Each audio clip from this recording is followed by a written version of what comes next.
Well, good morning. It's Tuesday, July 8th, and we're gathered for a morning devotion from Seeking Aliveness by Brian McLaren. Today's devotion is titled God's Representatives. Some theologians and mystics speak of the Creator withdrawing or contracting to make space for the universe to be on its own, so to speak, so that it has its own life, its own being, and its own history. Others imagine God creating the universe within God's self, so the universe is in some ways contained in God, within God's presence, part of God's own life and story. Still others imagine God creating an out there of space and time, and then filling it with galaxies, and then inhabiting it with a song fills a forest, or light fills a room, or love fills a heart.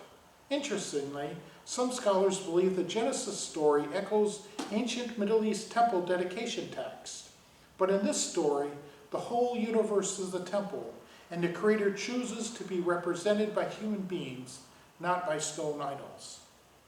So today, think of the universe being in God, and then think of God fulfilling the universe like a song, and then pondering the wonder of God being with you, in you, right now.